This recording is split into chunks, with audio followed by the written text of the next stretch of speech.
বার্ধক্য ভাতায় দুর্নীতি 5 মাস ধরে এক বৃদ্ধের ভাতার টাকা ঢুকছে অন্য অ্যাকাউন্টে। ব্লক প্রশাসনের কাছে লিখিত অভিযোগ দায়ের ঘটনায় বিজেপিকে আক্রমণ সিপিআইএমের। বিডিও সহ প্রশাসনের একাংশকে তোপ বিজেপির। মালদার হরিশ্চন্দ্রপুর এলাকায় সরকারের পালা বদলের পর সামনে এসেছিল বিভিন্ন উপভোক্তা লক্ষ্মীর ভান্ডারের টাকা জালিয়াতি।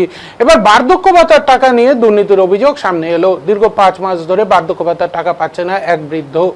তার সেই টাকা ঢুকছে অন্য অ্যাকাউন্টে। হরিশ্চন্দ্রপুর 2 নম্বর ব্লকের নানারাহি এলাকার বাসিন্দা মতিউর রহমান তৃণমূলের আমল থেকেই বার্ধক্য ভাতার টাকা পান তিনি, কিন্তু হঠাৎ গত 5 মাস ধরে সেই টাকা ঢুকছে না তার অ্যাকাউন্টে। খোঁজ নিতে গিয়ে তিনি জানতে পারেন ওই 5 মাস ধরে তার টাকা ঢুকছে অন্য অ্যাকাউন্টে। এই নিয়ে হরিশ্চন্দ্রপুর 2 নম্বর ব্লক প্রশাসনের কাছে লিখিত অভিযোগ দায়ের করেন ওই বৃদ্ধ। কিন্তু প্রশ্ন হচ্ছে, একজন যোগ্য উপভোক্তার টাকা কিভাবে অন্য অ্যাকাউন্টে যাচ্ছে? এই ঘটনায় সিপিএমের অভিযোগ, তৃণমূল আমল থেকে শুরু করে পালা বদলের বাংলা কিছুই পরিবর্তন হয়নি। এইভাবে যোগ্য উপভোক্তারা বঞ্চিত হচ্ছে। অন্যদিকে এই ঘটনায় প্রশাসনের একাংশকে নিশানা করেছে বিজেপি নেতৃত্বের দাবি, প্রশাসনের একাংশ এখনো তৃণমূলের জামা ছাড়তে পারেনি। এমনকি বিডিওকেও তোপ দেখেছে বিজেপি। দ্রুত এই নিয়ে সমাধানের দাবি তুলেছে শাসক শিবির।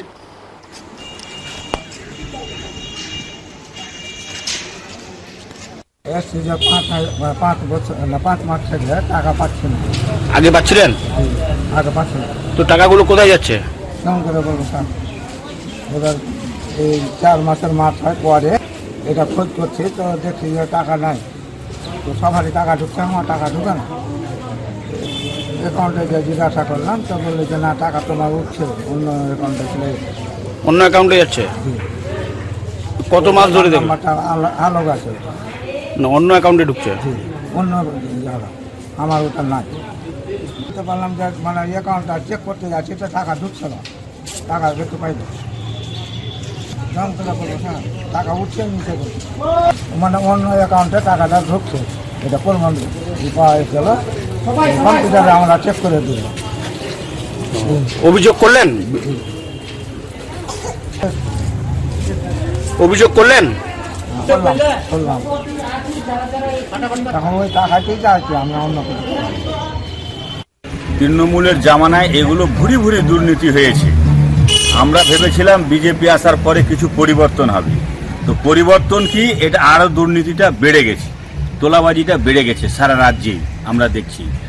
আর যারা তৃণমূল এক সময় সন্ত্রাস করতো, এলাকায় ত্রাস করতো, তারাই আজকে বিজেপির ঘরে গিয়ে চা খাচ্ছে, আরাম করছে।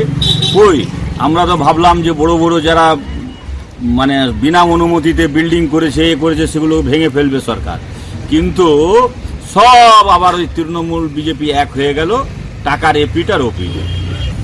যে বয়স্ক লোকের টাকাটা একজনের অ্যাকাউন্ট থেকে অন্যজনের অ্যাকাউন্টে চলে যাচ্ছে, তাহলে কি 3 মাস হয়ে গেল এই সরকারের এটা তদন্ত করে ব্যবস্থা নিতে পারলো না? সোর্সের মধ্যে ভূত জড়িয়ে আছে। আগে বিডিও অফিসের কর্মচারীদের ঠিক করতে হবে, রাজ্যের বিভিন্ন কর্মচারীদের ঠিক করতে হবে, তবে এই সমস্যার সমাধান হবে, না হলে সমস্যার সমাধান হবে না। কারণ নেতৃত্ব যারা ছিল এক সময় টিএমসিতে, তারাই আজকে বিজেপি। নাম শেখ খলিল, সিপিআইএমের জেলা কমিটির সদস্য। দেখেন, এখন সব অফিসে যারা কর্মচারী আছে ওরা তৃণমূলের ঘেঁষা এখন আছে, একটু সময় লাগবে।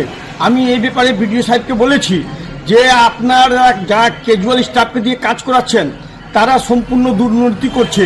যারা মানে ক্যাজুয়াল স্টাফ আছে, যার তার অ্যাকাউন্টে টাকা ঢুকে যাচ্ছে, কীভাবে ঢুকে যাচ্ছে আপনি এটা তদন্ত করেন। আর ক্যাজুয়াল স্টাফকে আপনি না রেখে পার্মানেন্ট স্টাফকে রাখেন, ক্যাজুয়াল স্টাফকে রাখলে এগুলো দুর্নীতি হচ্ছে।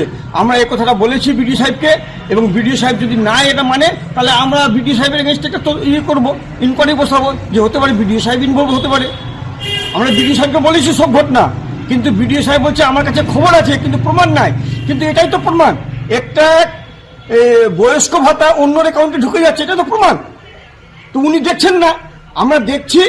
আমাদের মাত্র 100 দিন সরকার হয়েছে, আমরা আরও 1-2 মাস দেখছি, সব সিস্টেমটাকে ঠিক করে দিব। কিছু কিছু ভিডিওকে এখান থেকে সরাতে হবে, এটা ঠিকই। যারা তৃণমূল সাপোর্টে আছে, কাজ করছে না, কোনো এলাকায় কাজে অনেক অভিযোগ আমাদের কাছেও আসছে, কিন্তু আমরা করবো কি, আমরা বিডিও সাহেবকে বলেছি এবং দেখছি কি করছে বিডিও সাহেব। কে সমস্ত অফিসে বিডিও সাহেবরা মনে করছে যে এটা তৃণমূল সরকারই চলছে, কিন্তু এটা জানে না বিজেপি সরকার। কোনো দুর্নীতি আমরা বরদাস্ত করব না।